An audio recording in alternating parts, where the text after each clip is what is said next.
Welcome to Filmoscopy, a quaint little podcast where three friends / cohorts go over a movie that one of them has selected for this episode and hopefully giving you three varying and entertaining opinions. My name is Lance, and I'm going to open today's episode with a quick dedication. The movie that I'm covering today is Psycho 2. I have a petition here signed by 743 people against Norman Bates' release. Madam, please sit down. This matter is being represented by the district attorney. Norman was not convicted of murder. He was found not guilty by reason of insanity. Don't you realize they're going to release a homicidal maniac? I'm asking you to sit down, Mrs. Loomis. It's all too obvious. Our courts protect the criminals, not their victims. Norman Bates is judged, restored to sanity, and is ordered released forthwith. It's 22 years later, and Norman Bates is coming home. I own a motel not too far from here, and you'd be welcome to spend the night in one of the empty rooms if you'd like.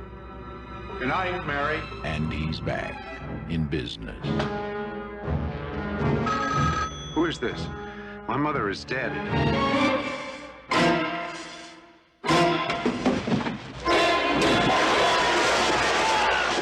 I'm telling you, there was a note on that wheel from my dead mother.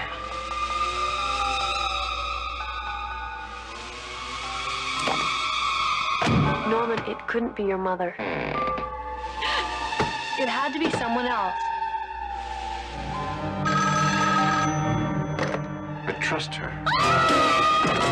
She would never do anything to hurt me. No. She'll kill you. I know she will. No, I won't do that. You can't make me kill her. 22 years later, Norman Bates is home. Psycho 2. It's starting again.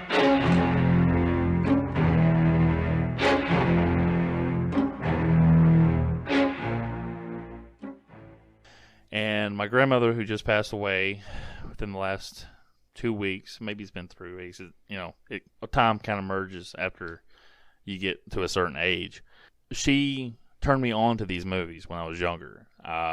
If it wasn't for her, I probably wouldn't have been able to watch Friday the 13th or Halloween or Psycho because my mom wasn't ever keen on these type of movies. My dad didn't watch them.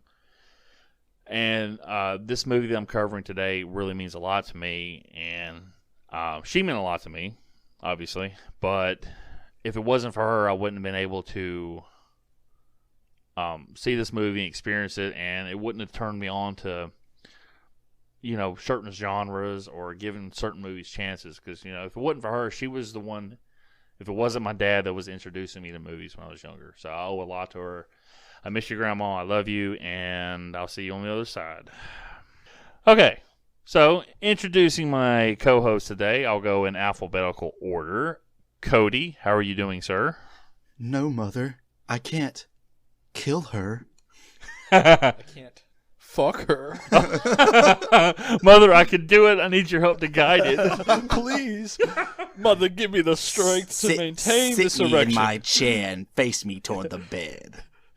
Oh, God. I'm not sleepy. Well, this is a good... I want to watch Teletubbies. I guess my grandmother wouldn't expect anything less, to be quite honest with you. Good opening. A great opening. Respectful. Well, I'll go ahead and turn this over to Mr. Owen. How are you doing, sir? I'm doing good. You have your taste buds back yet from COVID? Yes. You do not, though. I do not, and I cannot smell. So it's been a month. It's literally been a month since this happened. It's fucking wild. So please donate to the Lance Foundation so we can get his taste buds back. Yes. Arms of angel.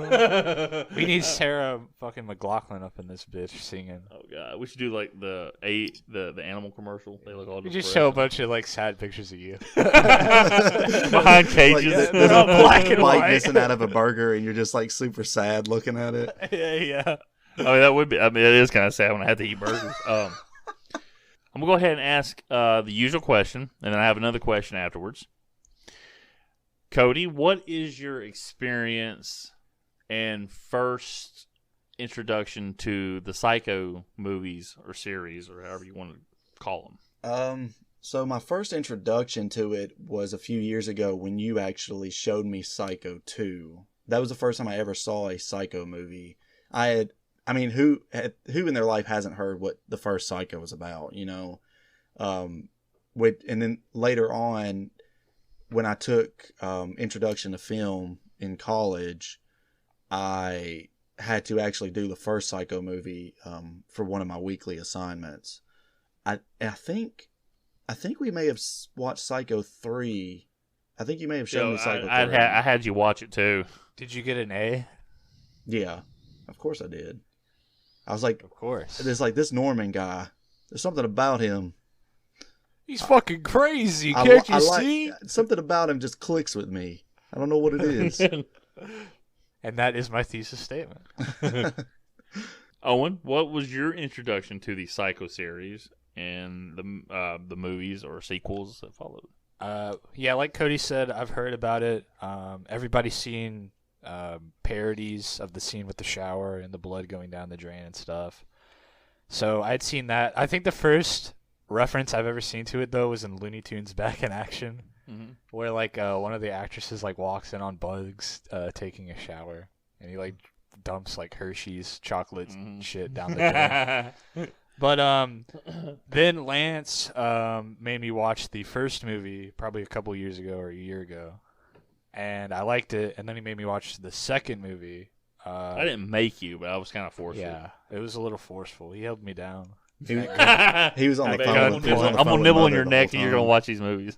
Yeah, I had to call him mother. You call me mother. But so yeah, I watched Psycho 2 a couple of years ago, or maybe a year ago. I don't remember. And now we're watching it again.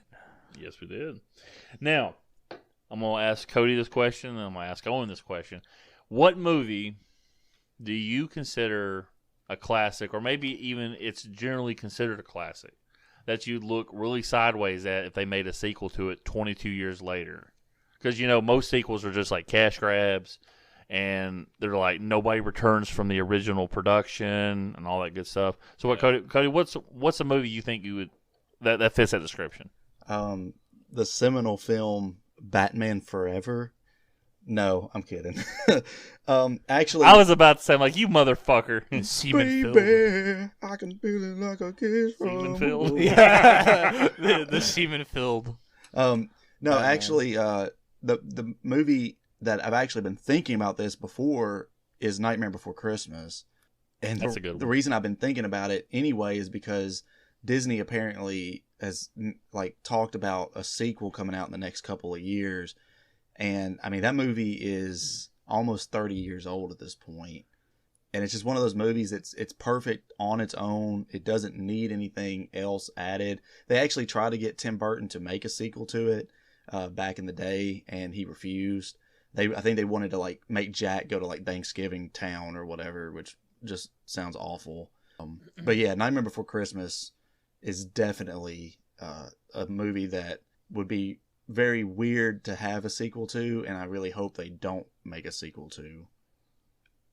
That's a good choice. Owen, what's a movie for you? I was thinking,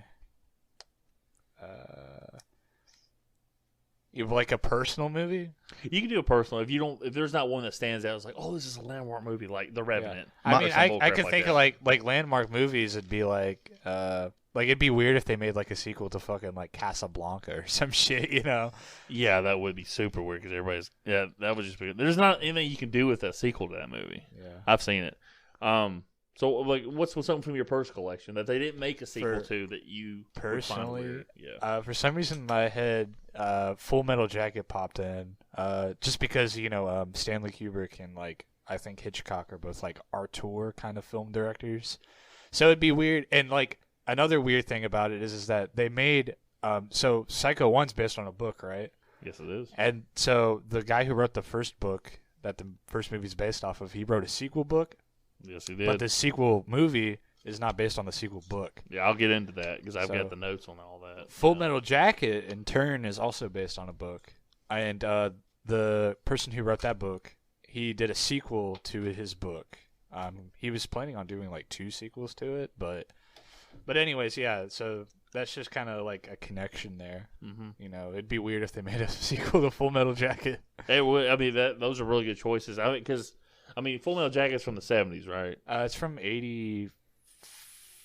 Sometime in the 80s. I think mid 80s or some shit. Mid 80s, okay. And then Cody's movie came out in the 90s. So, I mean, you're looking at over 30 years for Full Metal Jacket and close to 30 years coming up for Nightmare Before Christmas. Yeah, I think Nightmare Before Christmas came out in 92 or 93, something like that. Oh, damn, okay. Damn, I didn't know it was that old. I thought it came out like in the early 2000s. Well, oh gosh. Okay, your timeline. I understand the Grinch timeline. I love the early 2000s, bro. Well, I'm like, damn, dude. Okay, now everything come out when you fucking were born. Well, that's when everything. The reason it probably seems like that is because Nightmare Before Christmas was pretty much a flop in the box office, and they didn't even release it under the Disney name at the time. They released it under New Line, maybe, or Paramount. I can't remember. Or no, Touchstone. It was Touchstone. And then it flopped. It made a lot of VHS sales, but then when all of us who grew up watching it got to be like teenagers, it skyrocketed in popularity again because, you know, we were all like grown and like buying merchandise and clothes and stuff from the movie. So that's probably why it comes off like it was put out in the 2000s. Yeah, that's probably why. Like Hot Topic shit or whatever. Yeah. Okay. Well, those are interesting choices. I necessarily don't have a choice. Most of the movies I liked have sequels already with them. Maybe I don't agree with the choices that they, went with it, but that's exactly what happened with Psycho. Psycho came out. It was filmed in '59, and it came out in, I believe, September 1960. And it was filmed with Alfred Hitchcock's TV crew that he did for his show Alfred Hitchcock Presents. So it was a cheaply made movie. He had to finance the movie or find somebody to finance because Universal wasn't going to distribute it. Paramount, because he ended up going to Universal. It was kind of a weird thing. He still had to finance like half the movie, but he got all the residuals almost. Yeah.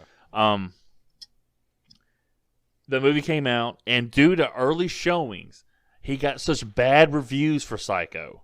Alfred Hitchcock actually thought about recutting the movie into a 2-part for his show Alfred Hitchcock Presents, but I remember watching growing up like late night, early mornings. That was reruns, obviously, because it came out in like the 60s and into the 70s. I'm so glad that he didn't do that, because such a big part of the first Psycho movie is the fact that it leads you to believe that the first victim that you see, the infamous, the one that dies in the infamous shower scene, that she is the main character of the movie, only to find out that after she dies, which at the time was on your head. Yeah, which at the time was completely not a regular thing, like to throw a curveball like that in a film, and then you get a whole nother part of the movie where someone comes along to look for her. So I'm very glad that they didn't like split it in two, because it wouldn't have had the same impact, I think. You got anything to add to that one? Yeah, I forgot how much of the first Psycho was just completely not like set around the base motel or about Norman or anything. Mm-hmm. It's that long ass it's a slow burn, you could say. The only other film series I can think of, and you guys have never watched these movies. I remember I just picked them up because I thought they were funny. The original Pink Panther film series. The first Pink Panther movie was about the jewel thief trying to steal the Pink Panther diamond. There was a minor character in there, Inspector Clouseau, played by Peter Sellers. From that point on, he stole the show in that movie. They made like 5 sequels, and he ended up passing away while the making of the 5th one. But every movie since then, since that first one was about Inspector Clouseau. He was the main character. And Psycho, it kind of reminds me of that. After half that movie, when Marion Crane was killed in the shower, it becomes a Norman Bates movie. Right. These movies, and the movies that follow, like Psycho 2, it was directed by, let me go ahead and pull up my Wikipedia page. I do have notes, legitimate notes, people, but Wikipedia is my friend. It was directed by an Australian director named Mr. Richard Franklin, who studied at, I believe, USC. Let me just double check because I feel terrible if I lied. For some reason, I thought Anthony Perkins directed this. He directed part 3. Oh, okay. Yeah. Let's see. University of South California. Southern California is going to be South California. I sound like a redneck there. So USC. Alfred Hitchcock had taught a course on his filmography at USC, and then Richard Franklin studied underneath him, and he was a big fan. It was written by Mr. Tom Holland, who played Spider-Man. No, he played Mr. Tom Holland, who people would recognize. He directed the first entry in the long-running Child's Play franchise, and he also wrote and directed the cult vampire film Fright Night. It was also produced by Hilton A. Green. This guy is important because he was an assistant director to Alfred Hitchcock, and he was on the set of the original Psycho. He was the right-hand man of Alfred Hitchcock.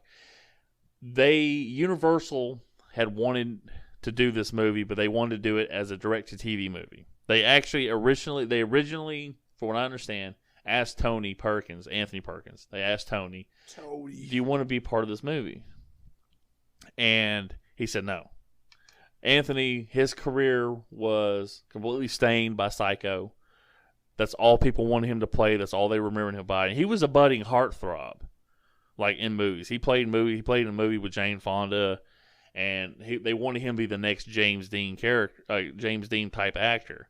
But this movie came out, and then he pretty much went to Europe for 10, 15 years and did a lot of artsy-fartsy movies. They asked him, he's like, no. So around this time, Anthony co-hosted an episode of Saturday Night Live, and he did a skit playing Norman Bates. And it's actually hilarious if you look it up. But from what I understand, listening to one of the documentaries I've watched on this movie today, Dan Aykroyd was like, man, you play this character really good. You should really play him again if they do another movie. So I guess it gave Anthony some thought. What's going on? They thought this was going to be a made-for-TV movie, and Christopher Walken was a finalist to play Norman Bates now. That's fucking hilarious. Nah. Just talking to my friend all wrong. You do it again. It's more cowbell. So it would have been Christopher Walken. Now, Tom Holland has said, and I've listened to the film commentary and in interviews, he has said that he wrote this script as quote-unquote actor bait. They wanted to get Anthony to come in and agree to this movie. So he wrote this movie as sympathetic as he could to the Norman Bates character. Because you can really tell when you watch this movie. Yeah. And that really did bait Anthony back in. He thought, oh man, they really care about this character. They really want to do this. Yeah, you can tell in this movie they definitely want to show off a lot of emotion with his character. And it's really good because it's he's not, I mean, he does display emotion, but he's never irrational. Yeah. Norman's character is never when he sees all that blood and shit in the shower scene, immediately in his head he's like, oh, I probably did it. I had to have done it. He's never in a completely irrational idiot character, in a lot of kind of horror movies. Yeah, especially around the time you got to think of this movie came out in 83. Mm-hmm. By 1983, you already had 3 Friday the 13th movies. You've had 2 Halloween movies. You've had, obviously, Texas Chainsaw Massacre in Part 2, probably. I can't remember when Part 2 came out. But you've had all these movies, and we're fully into the slasher phase. Yeah. Once Friday the 13th comes out, you're fully into the slasher. And you got to have a higher blood count. You got to have bodies everywhere. Definitely some slasher homages. In some of the kill scenes and stuff. Yeah. It was really great when I get to it because Tom. Okay, the scene. I'll jump to that scene. The scene where the kids sneak into the basement and they start making out, and then mother comes to kill them. They're like, "You're high, bro." I know. He said we literally put that scene in there to make fun of the slasher craze right now, which is you're young, you're gonna have sex, you're gonna die. That's a little trope they put that in. They weren't trying to fit in. They were doing it to kind of make fun of the budding plot device that was going on. It kind of does seem. It seems like a weird part. I mean, it doesn't seem that weird because there is a spoiler alert, a murderer running around at that point. But I don't know. It just seems funny. They're like, let's fuck in this weird, scary house. Yeah. Yeah, but they don't. They're not aware that there's a murderer running around because Not Yeah, yet, I mean, yeah. I know. I just mean it makes sense that like they would get killed off like that. What I'm saying is that Oh, you're saying in typical slasher movies, it's like there's someone killing people in this camp, but let's go fuck somewhere. yeah, it feels weird and out of place. I would say. I mean, it doesn't really like hurt the movie or anything. It just feels kind of like strange that they would put this kind of like slasher homage into the movie. Yeah. You know what I mean? I got you, yeah. It's listening to the commentary in these interviews, and I'm going to source, when I get to like my notes, I'm going to source the YouTube channels that I watched from the documentary. I've watched 3 YouTube documentaries. One was 20 minutes, one was 50 minutes, the other one was an hour on this movie because, I mean, I love this movie so much, and these documentaries were really well done. There was so much care put into this because everybody that did this movie, from the production side, the writer, director, wanted to pay homage to Alfred Hitchcock. And it does really well. Like, there's so many, like... But it doesn't rip off Alfred, though. Yeah, it's completely, like... Like, we love this film. We love Alfred. It has its own style. Yeah. Yeah. Very much so. But it has, like, such a little keen eye on, like, the details from the original... Like, the shots. Like, yeah. the cinematography is incredible. You know who did the cinematography in this movie? Who? Dean Cundy. Dean Cundy worked with John Carpenter on Halloween. He did Halloween 2. He did The Thing. He did all of John Carpenter's best movies, Escape from New York. Yeah, that explains why there's some really good shots in it. Like, there's that one shot where I think Anthony Perkins is like, it's definitely after I think I can't kill her. Yes. And then it's on top of it zooms Meg up to the Tilly's, door frame. yeah, almost. and it's like a shot from up down from like Meg Tilly's head. It looks so good. Yeah. There's a lot in this movie that I'm just like, God, this movie's so fucking great. Let me see, before I get to my real notes, was there anything else? Let's see here. The original house from the Psycho movie. Now, here's the thing. The motel in the original Psycho movie, like the first cabin and then the parlor were real things, and then everything else was a shell that was built out for the movie. Yeah. The Psycho house, if you look at it, there's a scene where Lila Loomis, and she wasn't Lila Loomis at the time. She's Lila Crane. She's Marion Crane's sister that goes to investigate. She's walking up the hill, and you see the house from the front. You don't see much of the right side of the house. Hitchcock, when he had that house built, it was built up on a hill, and it's just a shell of a house. There's nothing inside. But he didn't have the right side completed. Everything that you see is an interior shot in the original Psycho movie, from the house to the motel to the parlor, and everything you see in this movie is done on a soundstage. Yeah. The first cabin and the parlor, they had to rebuild for this movie. The Psycho house had been torn down, and they had the original plans of the Psycho house from the 1960 movie. So they actually had rebuilt it, and it's been on the Universal lot since then. You can actually go. I don't know why I say it like I was Canadian. You can go to California, yes, and then you can. That's like Swedish. Yeah, I know. Borgen, Deacon, Borgen. Yeah, it as a callback to the Grinch episode. Remember, I had a bit of trivia where when they were filming the Grinch, Jim Carrey one day went and hid in the Psycho house dressed as the Grinch, and then came out with a knife and like chased some like people off that were walking around, like I guess tourists or whatever. Oh my God, that's great! I forgot about that. You know, and I will say this. I know it's just a complete sound stage. It's a set, and the house is a shell.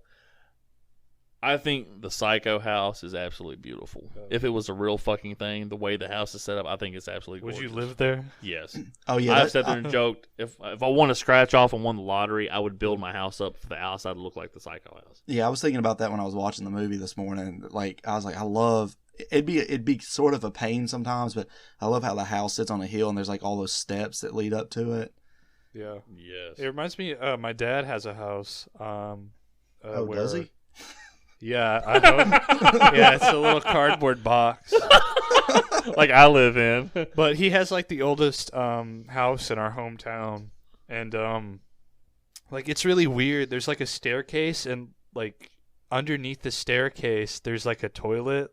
Like it's supposed to be like the maid toilet or some shit. Oh, okay. It's not like walled off or anything. So if you're like going down the stairs, like if you just peek over, you could just see someone taking a shit or something. That's awesome. It's such a weird place to have it, and all the windows are like warped because back then they didn't have like fine like glass making. Mm-hmm. So there's all like imperfections and shit when you look out the windows.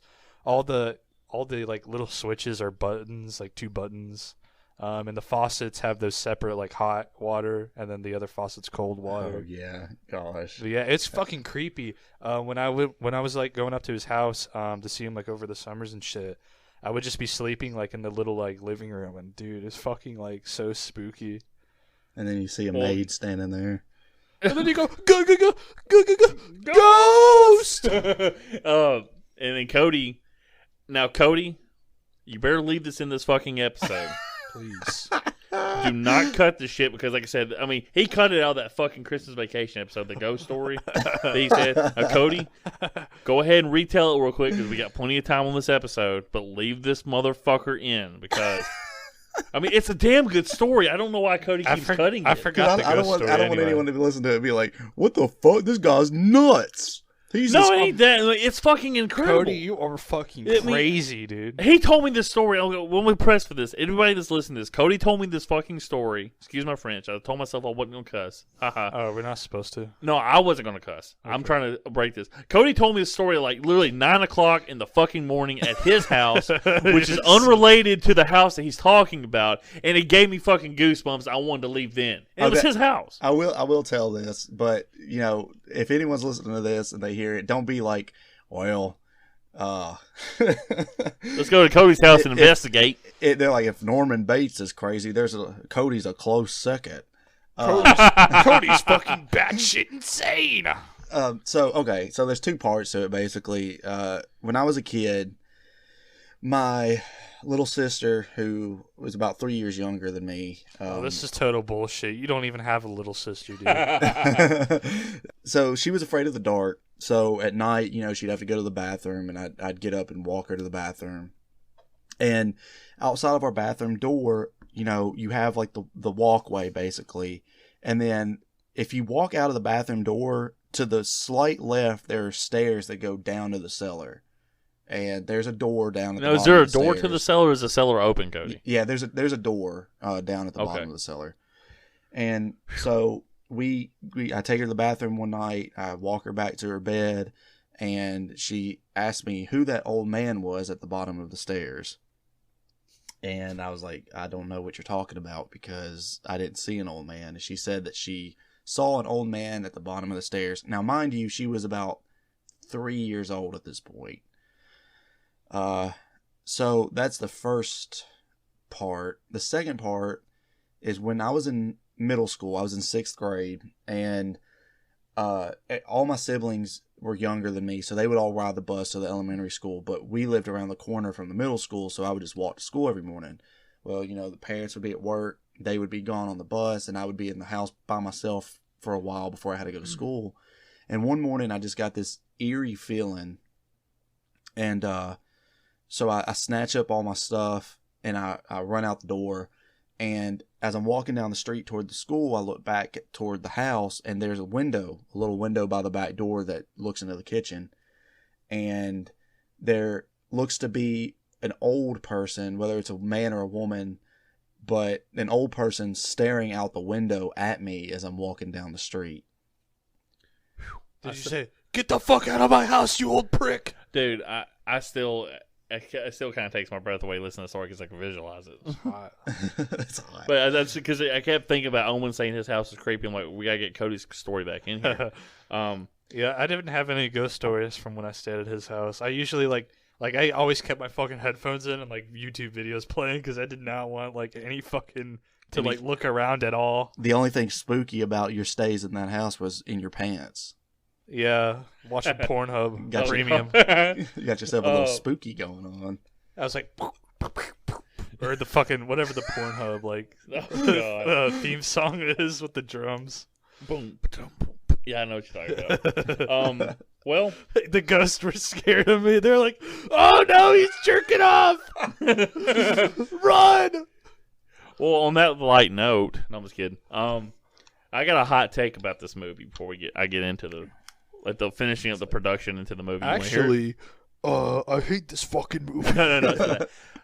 I think this movie, and me and Cody are fans of the Joker movie, and that movie deals with, like mental illness. You're watching this character, you feel bad for this character, but he is nuts. I think this movie, Psycho 2, is a very pre-Joker movie take on mental health. Because you have somebody that was declared insane. He did kill somebody or multiple people. And this movie deals with, well, does somebody like that still deserve to have a life after the crime, after they've done the time? Do they deserve this?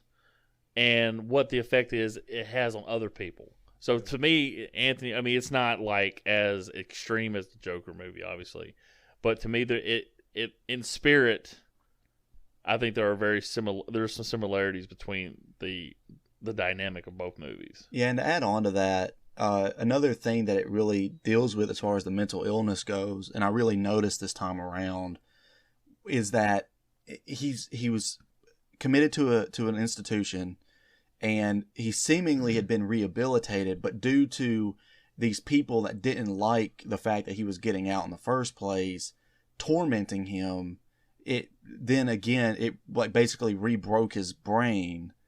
It made him slip back into that delusion that he had before, which is unfortunate because theoretically, if these people had never messed with him and done the things that they did, would he have ever gone back to that way? Yeah. Yeah, my man's just trying to live his life. And it's sad, too. And the thing is, it's like, okay, he is a killer. When I had never watched the original Psycho when I watched this movie. Yeah. I think I had seen this movie, and then I saw the remake Psycho. Yeah. Because things weren't available. The movie wasn't available on VHS at the time. This is like right before the dawn of DVDs. So I had seen the Vince Vaughn and Norman Bates movie Psycho, and then I'd watched like part 3, and then I saw the original, and then I realized there was a part 4, and I watched that. And Anthony Perkins played Norman Bates in 1, 2, 3, and 4. But this movie, it had so much care, and you listen to the director. I personally, there's another hot take. I think this is probably the best horror sequel ever made, and one of the best sequels of all time, because when you talk about sequels, people always say sequels by nature are lesser creations than the original. I think this movie stands up on its own merit to almost rival the original Psycho, in my opinion. Because I can go back and watch Psycho, but it's almost like the original Friday the 13th for me. After I watch that and I get to the sequels, I'm more concerned about Norman. I don't want to go back and watch Psycho because it's half the movie's not about Norman. It's almost boring to me. I agree with you. It's a great movie, but I agree with you as far as it being a great horror sequel and one of the greatest horror sequels ever made. And it is a great sequel, period. But as far in the grand scheme, I think there are so many more movies out there that took what the first one did and really went above and beyond to create a much greater sequel. Whether those sequels hold up to this day is disputable, but like for example, Spider-Man, the first Sam Raimi Spider-Man movie does not hold up very well. But if you go back and watch the second one, is it a great movie? No, but it is a head and shoulders above what the first one was. I mean, I totally agree with you there. I mean, that's why we have differing opinions. Do you have anything to add, Owen? I think that the first Psycho there's just so much about it that I think is really good. I don't think Psycho 2 overlaps Psycho 1 in terms of like quality. I don't think it overlaps. I think it can stand up to the monumental. I think it can. I think it could stand on its own. Like on its own, Psycho 2 is a really good movie. I think it works. I don't know, because it works so much off the first movie too. If they had changed the names of it and called it something else and not Psycho 2, do you think it would still be good? Yeah, I think they give you enough context in this movie to where you don't have to see the first one to fully grasp what's going on. But the fact that it is a sequel to the first Psycho is part of what makes it good, because there's so many just visual like little things that like Norman Bates will do that just harken back to the first movie, where you're like it's playing off the audience's expectations so much because everyone has seen the first movie, you know? And that's one of the good things about this movie, is that it just plays off your expectations so much. And it doesn't rip off the first one like we talked. Yeah. But the funny thing is, you said, you know, part of what makes it good is it is a sequel to it and it plays off of it, but part of it will always hold it back is it's a sequel to Alfred Hitchcock. Yeah, to an Alfred Hitchcock and movie. then people always sit there and look at sequels, especially a sequel to Alfred Hitchcock is like an abomination. Yeah. Now, I will say this. Tom Holland said that Hilton Green, the producer who worked with Alfred Hitchcock, went to Alfred Hitchcock's daughter. Alfred had died like 3 years before this movie started production. Yeah. He went to his daughter and asked her, "What do you think your dad would say?" And she said he would absolutely love this. Go do this movie. So she gave it the okay. He was fine with it. Like, they had so many production people from the original movie on board with this movie. It was great. Yeah, this movie, like, it's not like exploitative. It's not like a stupid sequel that like modern Hollywood would do, where it's just like, and it came out in the early '80s, so you think it'd be totally easy for them just to make some stupid ass like slasher movie. But they took, even the book is basically like just a dumbass, like the book sequel. Yeah. It's like such like a mean book. I just read the synopsis, and it's basically just a whole in part just like a dumb like slasher book. The funny thing about the book, because you know, the book came out in '82. Mm-hmm. Robert Bloch wrote the book to make fun of the Hollywood portrayal of serial killers and the slasher craze. If you read the book, and the writer Tom Holland was like, they killed off Norman Bates in the first 30 pages of the book, and it's like, you know, I mean, the book is like unadaptable for like film thing. It's like one of these like self-referencing, and it's not in a Deadpool way, but it's one of those things that you could tell the guy was like really resentful of being known as the psycho writer, because Robert Bloch is actually a very influential writer on Stephen King. Yeah. So I think he was feeling like almost like Anthony Perkins, like you almost hate the thing that you're most famous for, type of deal. It's kind of like I heard Bruce Willis is kind of a dick and he hates being known for like the Die Hard movies. That's literally every time everyone says Bruce Willis, I just think Die Hard. Yeah, I know, and that's exactly what it is. They just hate that. Okay, real quick, a few more notes, and I'll get into the movie. It was filmed on Soundstage 24, which was a personal favorite of Alfred Hitchcock. It was a 32-day shoot. It was done for anywhere from $4.8 to $5.2 million, which was a pretty small budget for a 1983 movie. The production, this is one of the first times they had to deal with this, but during production, there were still tours going on during location for fans, so they were having to shoot between tours from fans almost. Oh, gosh. Carrie Fisher and Meg Ryan were considered for the role of Mary Samuel. Wasn't Jamie Lee Curtis? They wanted Jamie Lee Curtis. She turned it down. She had worked with the director before, and they thought it was a natural. Hey, bring this character in. Janet Leigh, the woman killed in the shower as Marion Crane, is her mother. So let's go ahead and do it. She's like, no, I don't want to do this. She had already done the 2 Halloween movies and wanted to get out of the Scream Queen shit. Yeah. They, like I said, they brought Tony on. Ray, I believe. Let me make sure I had his name. I don't want to say. He plays in Scarface, which we'll be covering pretty soon. Oh yeah, baby. Town is a pussy. Just waiting Robert to Loggia.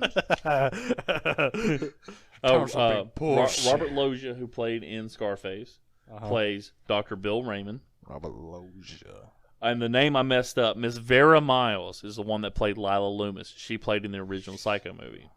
And then Dennis Franz, who played Warren Toomey, the sleazy motel manager, is known for his role as the Detective Andy Sipowicz, excuse me, I didn't say it right, on the ABC television series NYPD Blue that went from 1993 to 2005. And then there's a couple other actors. The sheriff, Hugh Gillen, was a character actor, and this is his most well-known role. And then Ralph Statler, who is the cook, is played by Robert Allen Brownie. I don't know why. Brownie. It's just what it is. Ooh, I want and he brownies actually now. played, if I'm not mistaken, it's not on here, but I heard that he guest starred on an episode of NYPD Blue, which is pretty cool. And then Miss let's see here. What's the one? Miss Emma Spool. It's played by Claudia Bayer.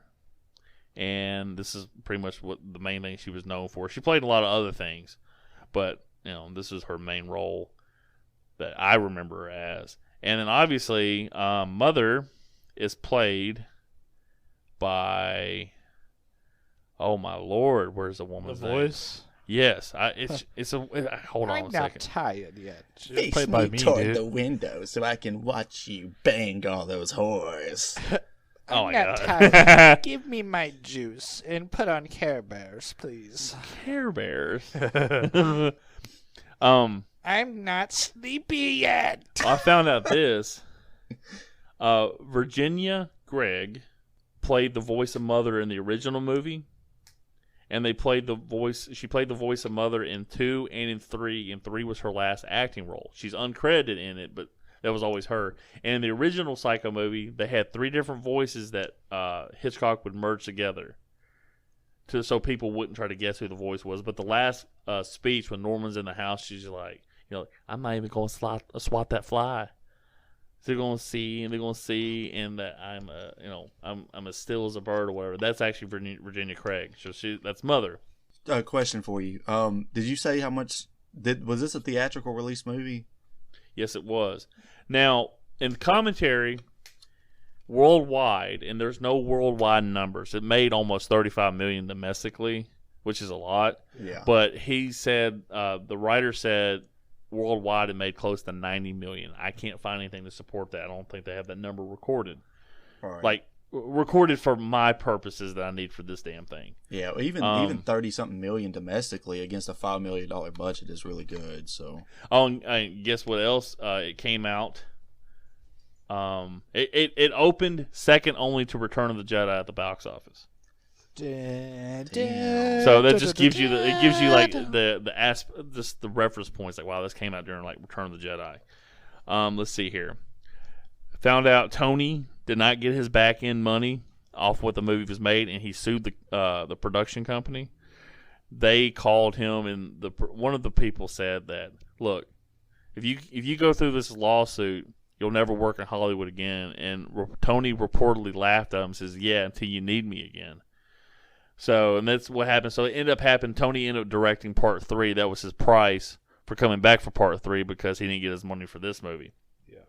Let's see. Don't you not like part 3? No, I like part 3. It's not a great movie. Yeah. But it is a great character study of Norman Bates. Mm-hmm. Like, I thought it was a lot goofier.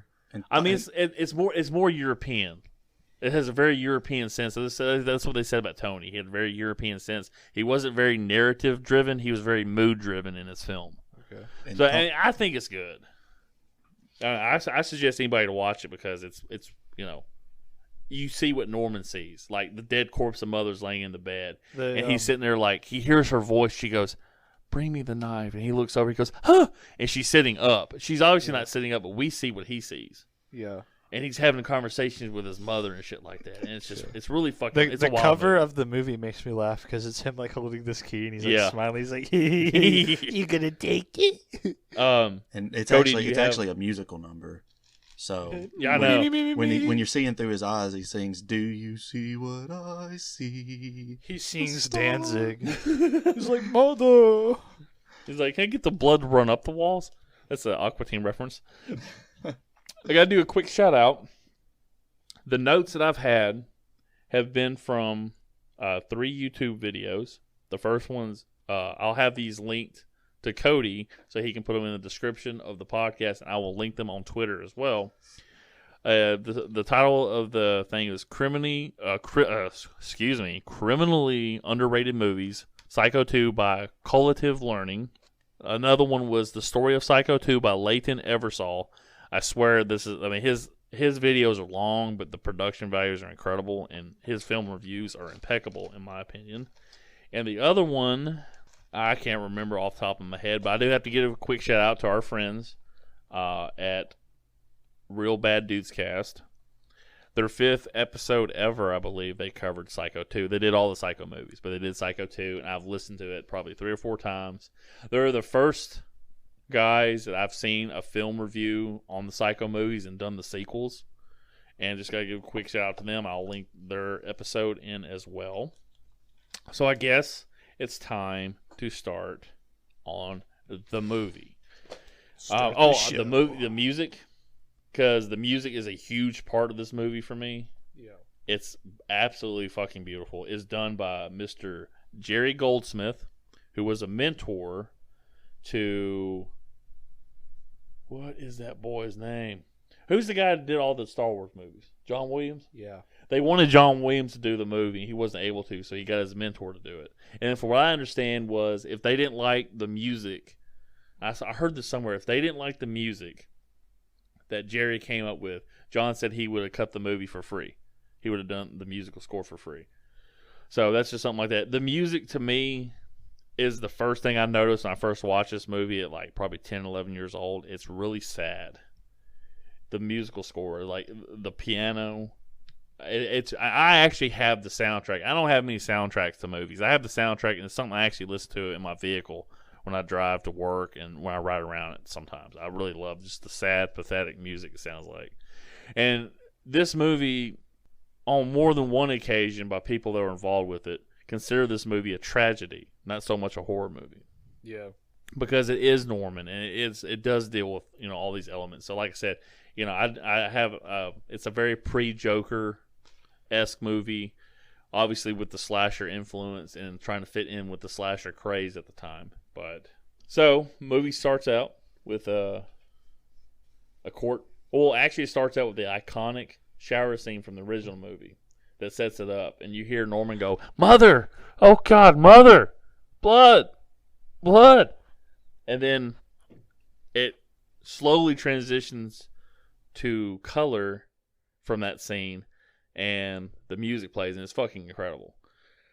I love the intro, and shout out to everybody that worked on this movie, because I've already when it comes to recommendation, I think it's pretty obvious what I'm going to say, but it's such a great movie. But it starts out, it goes through the credit scene, then he goes to the court as Norman is getting released back into society, and then you have Vera Miles, Lila Loomis, Her protesting character it. is now a vengeful bitch. She is, but let me ask you guys, if somebody killed your sibling, yeah, was it?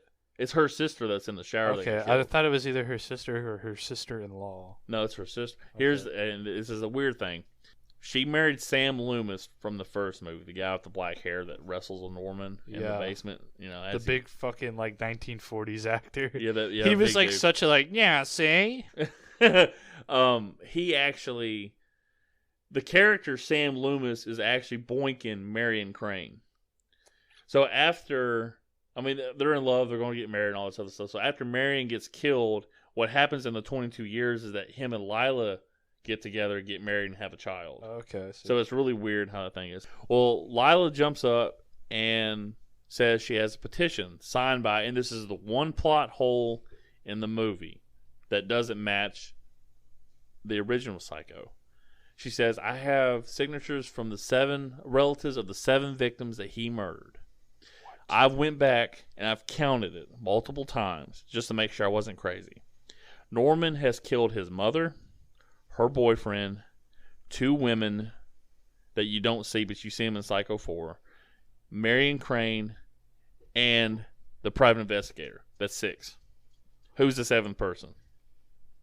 There isn't. And they've literally fly at the end of the movie. The fly. He finally killed the fly. He did it off camera.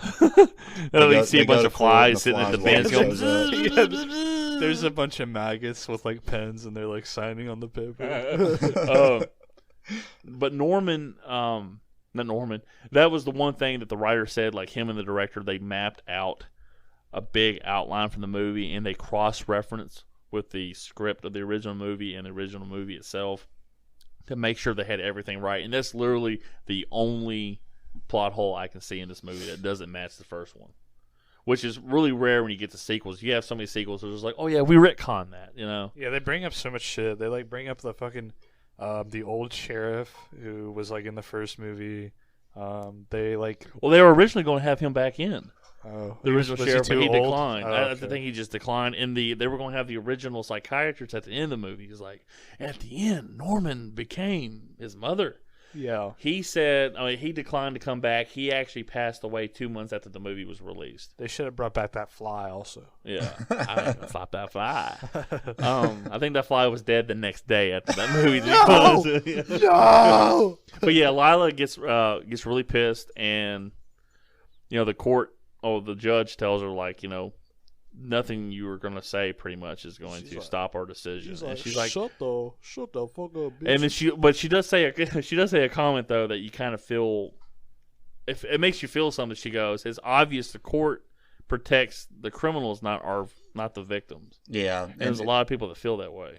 Yeah, that comment right there, it does like strike a chord, because it's like, how many times does something like that happen? Like, take into account the theater shooter from when The Dark Knight Rises premiered, and what he ended up getting, like a few hundred years sentenced to prison, but he literally murdered like multiple people, and injured many more, but yet that's all he gets is put in prison. So which it sparks a whole nother debate. But I did want to say the comment I was getting ready to say about the scene is Cody's special bad actor, who's the worst actor of the movie segment,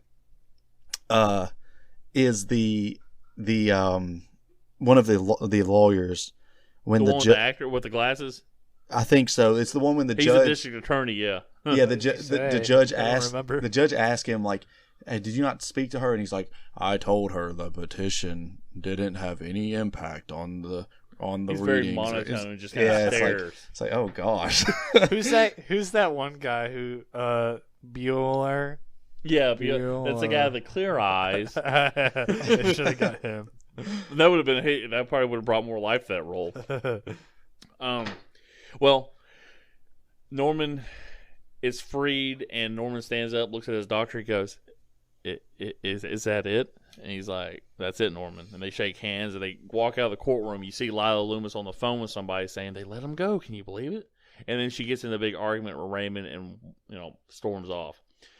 They drive up to the house, and real quick, when they drive up to the house, I believe most of the cabins and the background you see is just a matte painting, because you would literally see the entire back lot from that shot that they've done. So it's just a matte painting of the background, which is really cool. They pull up to the house. He sees Toomey's car, which Toomey is the one that's been running the motel since Norman's been gone, pretty much. I love Toomey. The drugs Toomey is great. He's like, I love. The funniest thing is when he goes into the diner, he sits down for 1 second, and then he's like, "Hey, can I get some fucking service?" He's literally been sitting for like half a second. Did you not see my big fat ass walk in here? He's so great. He plays a sleazeball that you could actually like. Yeah. If you live long enough. Oh, yeah. But the whole really epic moment, Norman stands out and he's staring at the house very uneasily, and he's about to walk up to the house, but he even says, "What was that?" And he's like, "What? I thought I saw somebody in the window. Maybe I'm just nervous." That means someone's already in the house. Now, you don't know who. I'm not going to spoil it just yet. You don't know who's in the house. There's maybe 3 possibilities. You think at that point you're just like, "Oh no, he's going fucking back. He's going insane. fucking insane." And the thing is, you see him talking to Raymond, especially inside the house. Norman, we think maybe he's rehabilitated, but he has a look that he could just snap at any moment. Yeah, he's so nervous. The whole first part of this movie is just like you setting up the audience to think that, it's just going to go back to normal. Yeah. It's just going to be like the first movie. Like, immediately off the bat. If you notice, his eyes are constantly shifting left and right, left and right. He's very on edge. But he has, his face masks his emotion, but his eyes are always like shifting and moving. Very uneasy. And you get into the house. The house looks, I love the house. I think it looks beautiful. Watching the original Psycho movie and then rewatching this, I just want to be able to explore the inside of the house, even though I know it's not real. I want to see what the rest of it looks like. It just looks just awesome. The stairs, they have a lot of the set pieces that were in the original movie. There's a little angel holding a bow and arrow statue that's right next to the stairs. That's in the original movie. Is that the parlor, the living room? It's so like that's the living room. Well, that's where the stairway is to the parlor's in the motel. No, it's her like his mom's bedroom is like so decked out and like fucking like later on Greco-Roman statues and like gold. You know the gold-plated hands. Yeah, that set piece was actually in the original movie, and back in 1960, which is incredible. And the way her room is set up, she has a sink there just to wash her hands, and you have to leave the room to go to the bathroom, which is right around the corner. But it was just, I love to set up the house. Norman goes up, and what I found funny, that table where the telephone is set up in a wrong spot because obviously somebody else had lived in the house while Norman was gone. That phone is set up right there where the stairwell is. In the first movie and in the third movie, it's set up against the wall next to Mother's door almost. Yeah. Which is a small little detail that I found because I was always studying that crap. I mean, this movie, I can tell the movie, I love the movie so much I actually am studying the surrounding bits and trying to learn more about the lore in the house and all that shit. That's just how I know I like something. But Norman has a quick flashback. He hears Mother's voice after he reads a note left by Mother. And he's having the flashback to when he poisoned his mother. The little boy's reflection you see in the door is actually Anthony's son, Oz Perkins. What did you put in my tea? Yeah, what did you put in every time Lance says this, he'll say, "What'd you put in my tea?" And I'll respond quickly with just "come," and then I'll laugh afterwards. What did you put in my tea? Norman? Come. I'm gonna get you for the salty treat. He's like, "You never catch me, bitch." You old fucker. It's so crazy, Mother, her hand looks so fucking old for such a young kid. When her hand falls down, she looks all wrinkly and shit, like an old person. And he's like a young kid. You're like, how old was this bitch when she had him? 60. 69, baby. So it cuts to Norman going to the diner, which is the diner that they reference in the first movie. Yeah. When he's in there, she goes, "Is there a place to eat?" He goes, "There's a diner about 10 miles back." That's the place they're talking about with Norman. That diner's like so. It just reminded me when I worked in a diner, and it was like the worst fucking thing on the planet. But yeah, goes to the diner. He sets up. He gets introduced to Mrs. Spool, who thinks it's very Christian to forgive and forget and give somebody a second chance. He gets introduced to Miss Mary, who you find out her name is Mary Samuel, which is funny. The name that Marion Crane wrote down in the log in the original movie is Mary Samuels. Oh, that's weird. So she uses the same last name, Mary Samuel, that Marion used as a fake name. It's sort of like poetry, so that they rhyme. Yes, but it's just so many little nods and stuff like that. And this is Meg Tilly. Her younger sister is Jennifer Tilly. He's played in a bunch of movies, and in the child play movies is the bride of Chucky. I thought you saw her boobs in this, but I don't. You do when she pulls it out the shower. You just don't see her muff. You do a little bit, though. No, you don't. I literally watch it. I've watched this movie quite a bit. I framed I haven't framed this. She pulls off pulls the shower curtain back. You see the boobies, and right before the muff's exposed, it cuts away. Damn! No! That's the worst part of this fucking movie is that you don't get to see the bush. Gotta have the big 70s hairy bush right there. It's fucking awesome, dude. I would be looking through that little porthole, too. I'll tell you what. Oh, I'll say that she's a very attractive woman, in my opinion. IMO. In my honest IMHO, I would be eating whipped cream. Oh, God. Anyway, we're getting ahead of ourselves real quick. You get introduced to everybody. Norman starts working at a diner, which is kind of weird. You think it's about a psychopath working at a diner, even though he's rehabilitated. You see a little plot point. Mary's constantly on the phone arguing with her boyfriend while Norman's around in this movie. Up until, obviously the middle and the end of the movie. Yeah, one thing I never understood is that she's, says she's new in town. Mm-hmm. Been there 4 days. The loom... I'm going to spoil it, okay? No, not yet. Not yet? Not yet. Okay, well then, never mind then. We'll get to it pretty quick, I promise. You gotta tease it a little bit. A teaser. You gotta do a little bit of tease. Because this movie does have reveals, and to me, even after I know the reveals, I still love rewatching this movie. But it does have the very ending is a very much Empire Strikes Back reveal. You know? It's like ever since that movie came out, It's impossible. I know. The thing is, like, ever since that movie came out, there's always a reveal. Like, you have that Halloween 2, you find out that it's his sister, and like every movie has to have some kind of fucking reveal, you know. Anyway, What a twist! what a twist! There's a storm rolling in. He's about to leave the diner. Mary's still talking on the phone. He ends up bringing her back to the house, which he's trying to pick up a girl. He's just like, oh, well, you know, coworkers should, hey, babe. What Yeah. if he was just like a badass, like Uber fucking Chad, and he's like, huh, you want to go back to my place? I killed a bunch of people. that would be hilarious. He does do like a joke. He's like, huh, I don't kill anymore, remember? The shit It's he like, does. ooh. It's like, ooh. God, that shit. There's so much there's a little black humor in this movie for sure. Yeah. They do that. They get back to the house, the motel. It wasn't like the original, too, so. Yeah. Well, you can definitely tell he's influenced by Mr. Hitchcock. Yeah. They get back to the motel. It starts pouring down raining. He's going to go grab her a motel room, FOC, of course, free of charge. And he goes to grab cabin number 1. He looks at the key, and he goes down to something else. He goes, let me go check the room, make sure the linen's fresh. Yeah, this is part of that fake out thing that they're doing in the beginning of the movie. They're just trying to fake you out, thinking that he's going to go back to his good old ways. And then Mr. Toomey comes up. He goes, you planning on stealing something, honey? Just kidding. You know, and he goes in there. He goes, oh, you want a room? She goes, Norman's get me one. So they have this confrontation. Norman finds drugs in the room. He's like, tells, sweet. Which is awesome. Like, you talk about fake outs. When he's telling them, he goes, yeah, it's the flattest town. If it isn't the kids, it's the parents. Everybody just wants to come here and party for a couple hours and leave. Norman is staring at him like he's about to kill him. And you see Norman slowly shifting to his left to kind of like even out where it's a really cool little scene because Norman's he's just like so pissed.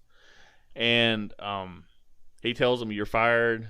You know, the state doesn't have claim over my property. Get your fat, greasy ass out of my motel now. Hey, I'm fucking walking Don't rent out in. any more motels. No more. But then Mr. Toomey goes, I'd like to see you try to put me out, huh, Mr. Wacko? He's I'd like to give you a try. Well, at least they have fun. Where's yours get Bates? Dead!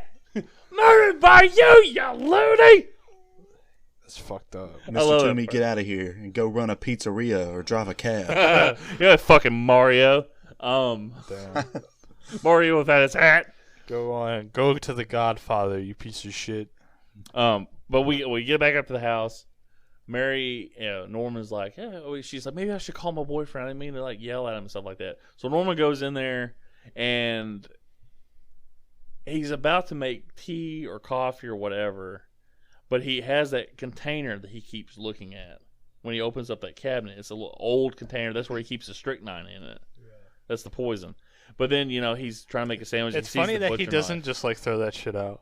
Like, I know. if he's all better, you think he'd just like be like, okay, I shouldn't keep this next to these anymore. The weirdest thing is when they open up the house at the beginning of this movie, everything's so fucking dusty. Yeah. But then later on, like within a week, everything's fucking clean in the house. And the fact that like on the first day back, he just pulls out some fresh milk and shit and some cheese sandwiches. Oh, Norman, for some reason, has a butcher knife. He sees, he gets all things. So they have like a little interaction, like the sandwich. He's going to cut the sandwich in half. He's staring at the knife. Yeah, he puts his hand all over the sandwich too. It's like, motherfucker. And that sandwich is like plain as fuck. Yeah. It looks like it has one slice of bologna on it, and that's yeah. it. It's the one bologna slice, and his fucking hand germs all over it. He's like, here you go. But Norman, he has I'm trying to get through the plot real quick. But Norman has just like this kind of weird thing because she acts really skittish at this point. Yeah. You realize she's really fucking nervous to be there. She goes, Myrna said you killed somebody and you got locked up. And he's like, well, did she tell you what happened? When I was 12, my mother went mad. So I put a little poison in her tea, He did a little clicking noise. He does that. But he does a clicking noise when he pops his head to the right. I can't do is incredible with his. He's like, and she goes, but you're all better now. He goes, of course. They wouldn't let somebody work in a diner now, would they? She goes, to be a nut. They have to be a nut to work there. You have to shoot a nut to work. You have to shoot. Norman, did you really moita those people? You fucking peck ahead. fucking cut the fucking balls off. Why don't you tell me all about it while I make a nice lasagna? But yeah, so they go through the whole thing. He goes upstairs to get her bed sheets or whatever, a blanket for the bed. And she's about to go in Mother's room. He goes, no, not there. The other room. The room he points at is the room he had as a child and when he was older in the first movie. There's a thing I picked up. I didn't even pick it up. I heard it in the documentary. Before they walk up the stairs, you hear somebody close Mother's room. Like the door shuts. It's very quiet. It sounds like it shuts. I thought it was maybe a mistake, but there's somebody in the fucking house right now. And she goes in there. He goes, is this one of the rooms you had your troubles in? He goes, one of them, yeah. She goes, well, we got to get over your troubles. So they go in there. But right before they turn on the light, there's a silhouette of Alfred Hitchcock's shadow in the right corner of the frame in the darkness. How is it Alfred Hitchcock's shadow, though? Well, they have a little, like the Alfred Hitchcock Presents is how the opening of the show was. You see the outline. Okay. It's kind of like that. It's a shadow. But they did that because Alfred Hitchcock was in always in all of his movies. And like a little sidebar. Alfred Hitchcock Presents music to be murdered by. But yeah, so they have a little thing. It's really cool. There is a plot point that they fuck up in part 4. In part 4, which is Psycho 4: The Beginning, they recreate the house, but they do it at Universal Studios in Florida, not in California, because they weren't able to use the house at the time. In the Psycho 4 house, Mother has a fucking bathroom right next to the bed. And I remember watching that. I'm like, I gotta go watch Psycho 2 and see that scene again. There's nothing on that wall. Because they only have one bathroom right there on the top of the house, at least. And that's right around the corner. Yeah. The bathroom is in her room in that one. It's really fucked up. And I guess it's kind of weird. That's something. Because there's no way, if you look at the house and look at where Mother's windows are, there's no way there's a room right there. So that's something they fuck up in part 4, but, they didn't care. It was a made-for-TV movie for Showtime. Anyway, so, you go through the whole thing. Mary has the door barricaded because she obviously knows something about Norman. She is reading, this is another trivia note, she's reading a book called In the Belly of the Beast. It is written by Jack Henry Albert, who is a criminal that was released from prison. That book is about the troubles and the bad stuff that happens in prison as a prisoner. Soon after the book was released and had pretty good sales, Jack ended up stabbing somebody to death and going back to prison. Okay. So it has a nice little parallel to this movie with Norman. Damn, dude, that's thematic. Yeah, I know. Oh, the other YouTube video was called Sympathy for the Devil, Revisiting Psycho 2 by Squabblebox, which is another European thing. It's a very good YouTube. The YouTube documentaries on this movies are impeccable. Pleased to meet you. Won't you kiss mine? Hey, remind me when we get to the ending real quick. I gotta say something about the script because they did something pretty clever when filming this movie. Okay, Norman, he sleeps. Next day, Mary isn't at work. She ends up working a half day and telling him, she goes, oh, I got a place. And he's kind of upset because he thought she was going to stay with him, that he had a girlfriend automatically. I thought we were special. Mr. Toomey shows up and has one of the all-time great diner breakdowns I've ever seen. Like I said, Owen's right. He's sitting there for a second and goes, can I get a little service around here or what? He sits down in 1 second. He's like, can I get some service what Norman had last night. Some pussy. You know what I'm saying? I love it when he goes. Some cream pie. I love it when she goes, you really want to know what Norman got? Oh, you want to know how Norman is? He goes, toasted cheese sandwich. She goes, better you hope to be fat boy. Like, no, stop. That hurt my feelings. He says, no. The funniest thing that he says is when she replies, just because two people sleep under the same roof doesn't mean they made love. And he's like, yes, it's a win. it's like he's like fucking his mom and dad and shit. Oh, God. He's like, yeah, me and my mom, dad, and my brothers all fucked. So, obviously, that's not true. Real quick, when he walks in, there's a guy playing the Mrs. Pac-Man. Yeah. Or the pinball machine or whatever. Yeah. That's actually the director of the movie. Just doing a quick little cameo. It looks like a little kid, though. No, it's the guy standing. No, there. it looked like a grown Oh, man. it was at first it was a grown man when you first see the diner and he's playing I think it's something battle something. Yeah, he's next to the Miss Pac-Man. Yeah, machine. and then I didn't recognize what machine he was on. And then when Mr. Toomey comes in, it's a little kid playing Miss Pac-Man. Yeah, that was the director though. The writer actually makes a cameo later on. When we get to that, I'll tell you guys about it. So they has that big confrontation, and then Norman looks at a knife because they're yelling back and forth. He sees a note from Mother.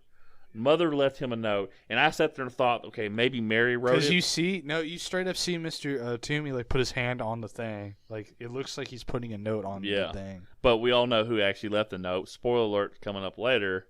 They have a little confrontation. He says, "Cut it out, Toomey." He goes, "Are you saying something to me, Mr. Wacko, huh?" He's like, "You want to fucking?" He goes, and then Norman looks at the knife. He goes, "Oh, that's beautiful right there. Go ahead, pick it up. Pick it up, psycho." He reminds me of Carl from Aqua Teen Hunger. Yeah, he does. He's like, "Oh, that's beautiful."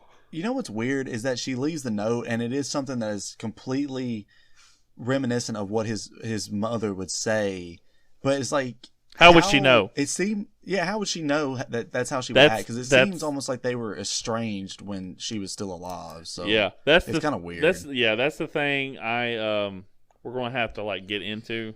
It might have not existed at all, though. It might have just been a figment of his own imagination. Yeah, we'll get into that too, because I don't think I'm going to pick Psycho 3 as a movie we cover maybe down the road, but we'll get into like what they retconned it at. It's almost like Psycho is Force Awakens, this is The Last Jedi, and then Psycho 3 is Rise of Skywalker, and they retcon each other. But anyway, so they have the thing. They can't find the note. Everybody thinks Norman's kind of losing it. He runs off. And then Mary comes back and tells him, "Okay, I'm not gonna eat. I'm just gonna go up and take a shower and go to bed." Which is like, you're gonna take a shower. And Norman's like, he kind of gives it a look like, "Oh, okay." He's like, and then it's so weird. And he's like washing the dishes, and then she jumps in the shower. And you see the water pressure drop, and he looks up like, "Oh boy, don't do this." and when he looks up, you just hear, and that was him hitting the countertop, if you know what I mean. Oh, okay. I got you. I just hear this. Mr. Toomey yells some profanities at Norman from the motel. Yeah. Norman gets a phone call, and this is the first phone call you hear, and he goes, "What?" Like, "My mother is dead, Mr. Toomey. If this is you, you're sicker than I ever was." And he thinks it's Toomey. So everybody's like, "Oh, shit." Well, the music picks up, and you see a familiar or a familiar skirt, if you will, walk by the screen. And then Toomey looks up, and he gets stabbed to death by somebody that is wearing a wig and wearing a butcher knife. Sounds really familiar. Huh. Is Norman back to his ways? That's the question. Find out next time on Dragon Ball Z. But the movie, pretty much, I'll cut through like some of the bulk of it. It just goes through Norman's descent into madness. Multiple things happen. He gets more phone calls. He gets more notes. And Mary starts to stay with him regularly. But then they have a really awesome scene where Mary goes to work like the next day or something like that. And Dr. Raymond ends up... And Norman paints that motel pretty fast. He's painting the motel. He's got like half the motherfucker already painted yellow. And Dr. Raymond comes by, they talk, he goes, "No more notes or phone calls." Like, "Oh, no, we're good." Because Norman's like fucking fidgety as hell. He's like, no. So they leave, Norman's painting the house, and he hears something like a knock on a window, or like a shutter on the house, and he looks up, and he thought he saw something in Mother's window, and he's like, okay, he goes back to painting, and it's really slow, and he looks back, and he sees Mother in the fucking window, and he's like, "What the fuck?" He doesn't say that, but he's like shocked. He drops the thing. It'd be funny if he did. He's like, "What the fuck, bro?" He's like, "What the fuck is this fucking bullshit?" But he goes, and it's a really cool angle. And he's looking up at the house. It's like a cockeyed angle at the camera, and you see Mother up in the window walking back and forth, trying to draw him up there, just so they try and drive him crazy. Yeah. Well, maybe he's already crazy. We don't know. He gets up there. The room's completely made out. He hears a noise in the attic. Goes up in the attic, which is, like I said, this house. I just think it looks absolutely beautiful, and I would love to see what, just the lore of it, just the whole house. I would love to see what the house would look like on the inside, even though it's not real. Norman gets locked in the attic. Two kids go down to the basement. They start to fool around. They hear a noise. Mother is down there, and it has a really cool shot where he's at the door listening for the footsteps, and you see a knife coming in the picture, and then he shuts the door. Yeah, it's funny because like it looks like he straight up is like looking at the person with the knife, and he's just like closing shut the door. He's like, no, I don't like that. Oh, you stay over there. But he gets stabbed to death in that fruit cellar, and the fruit cellar is the room that Norman hides mother's corpse in the original movie. Yeah. This is where they go down to make out. The room is completely fucked up. It's dirty. There's some cobwebs everywhere and everything. So they leave. Somebody cleans it up. The cops show up. And Mary tells them. When Mary comes up, she goes, "Norman, there's no key in here," because he said he was locked in the attic. That, the guy who went down there gets stabbed like a motherfucker. Sorry, he got stabbed. But the girl gets away. Yeah, she gets away, and she's like frantic. She obviously goes to the cops. Yeah. And the cop. And she does the stereotypical horror movie thing where when a female is running away from a killer, she falls down. She tripped and fell. Yeah. We sit there and make fun of that shit. I think I'd probably slip and fall on my big ass too. I just because your feet are moving and your brain's not working. You're just trying to get the fuck out of there. You're going to go, girl, you're gonna fall over, dude. I've sat there and struggled with keys trying to get in the house. I put the fucking guy. I just spit all over myself like every. I do that every time I look at Pornhub. Me too. I put the fucking guy in a chokehold and I'd fucking slam him to the fucking ground if somebody was chasing me. And then I'd fuck his mouth. And then I'd fuck his ass and his mouth and his ears and his eyes. Well,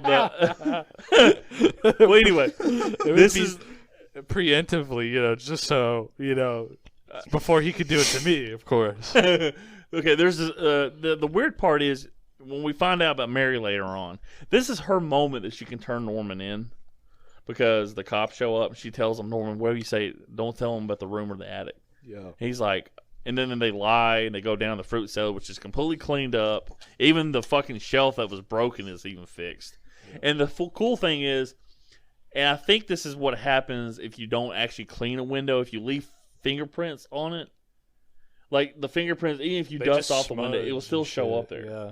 Because she cleans off the window, there's no fingerprints. When the boy scratches the window going down. In the third movie, you see the fruit cellar windows all dusty again. You still see the fingerprints going down, which is kind of cool. Yeah, because I think it's because the dust doesn't settle on the oil that your skin leaves behind. Yes. So the dust doesn't settle on it. Yeah, it's like when you the same way as it does when you touch your windshield on the car and it's on there for fucking 10 years and you can't get it off. Yes. And the funny thing is, Mary's book In the Belly of the Beast is shown outside the house on the ground in Psycho 3 as well. So it's a nice little nod to this movie. So the cops inspect the house, and then you think that the sheriff is telling Mary about Norman, something she doesn't know about. He used to come down here. He used to dress up as his mother, talk in her voice, and sit her down here. And he goes, "Are you sure you didn't see anything?" And she goes, "No." Well, you kind of find it. And then Lila Loomis, is at the sheriff's, you need to go drag the swamp. She finds out there's an alibi. Norman's having a very difficult time at this point. That's when he's on the kitchen table, looks like he's about to pass out. It's like, Mom. But here's the thing when he's already kind of going mad. She goes, well, what you need is one of my famous Irish coffees. Do you have any brandy in the house? He goes, I don't know. My mother doesn't allow liquor. Not mother didn't allow liquor. He says she doesn't. So he's talking in the present tense. Yeah. And so that's a quick little sign. She gets down to the motel. Lila confronts her, and that's when we have the big reveal that Mary is Lila's daughter, and they are trying to drive Norman crazy to put him back in the nut house forever.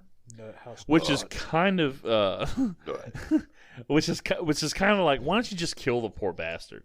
If you feel this way about him, don't put him Norman was crazy when he did this. That was a criticism I think I saw of one of the reviewers was they trashed Lila or Vera Miles' character in this one. Yeah. Which is, you kind of understand where she's coming from, but she's going the fucking long way instead of hey, you can just kill him and be done with it. Yeah. And no one's going to miss Norman at this point. I don't even think the cops will put a big investigation if he ended up being dead or something like that, but, it didn't happen. So, you find out the whole movie, Norman's getting more and more clues, finding out that Mary and Lila are the ones fucking with him. Dr. Raymond tells him that it's that, but before that, I skipped this one thing.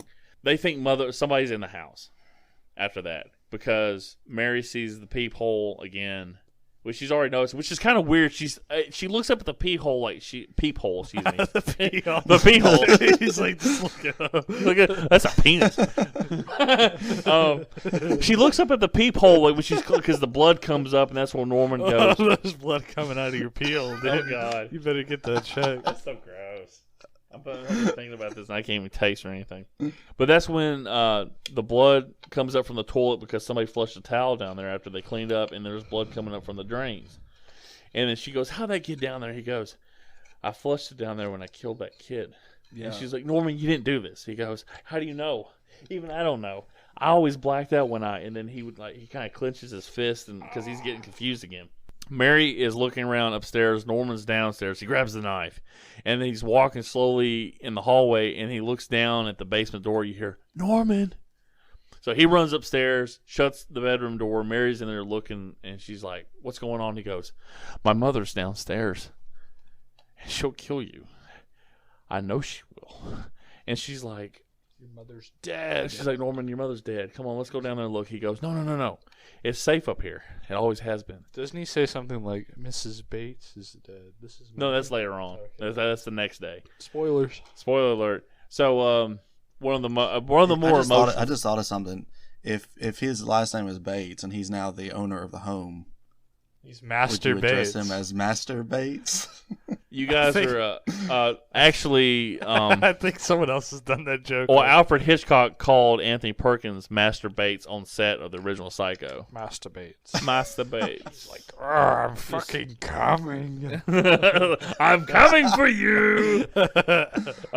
Anyway, this is probably one of the best scenes of the movie.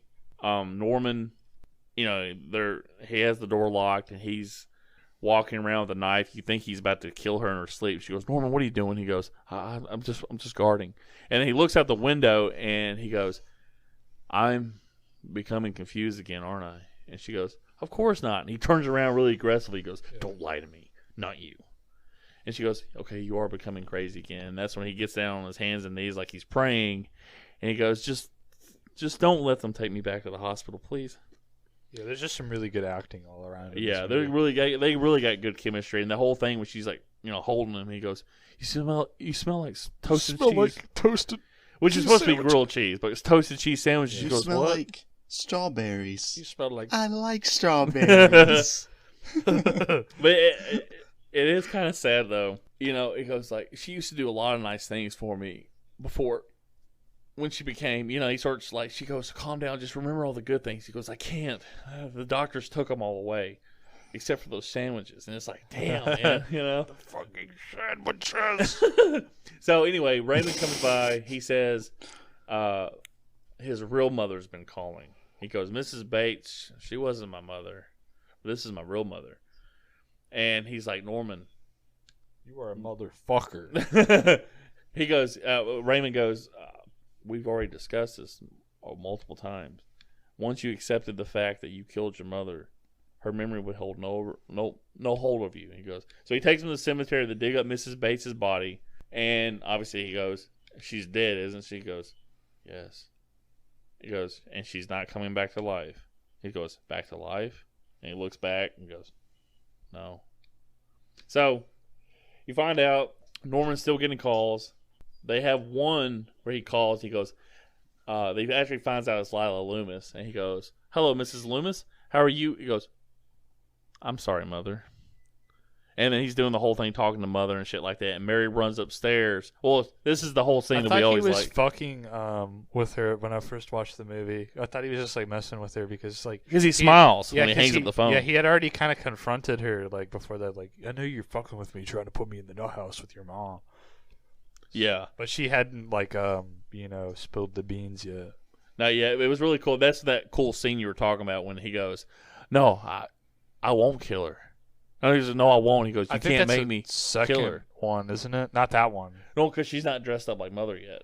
Okay, that's what she. That's because he answers the phone. And she's like confused as to who he's talking to, and then he looks over. He's like, "No, Mother, I won't kill her." And that's in that scene you're talking about when it zooms off of her head and it's up there over the. I really like the cinematography when she's on the phone and she's talking to Norman, and like you just see him like I guess this is the second time. This That's is towards the the second time, yeah. climax. But when she's on the phone, she goes, "This is your mother. Hang up." He goes, "It doesn't sound like my mother." It's like, and she goes, the "Yeah." fuck?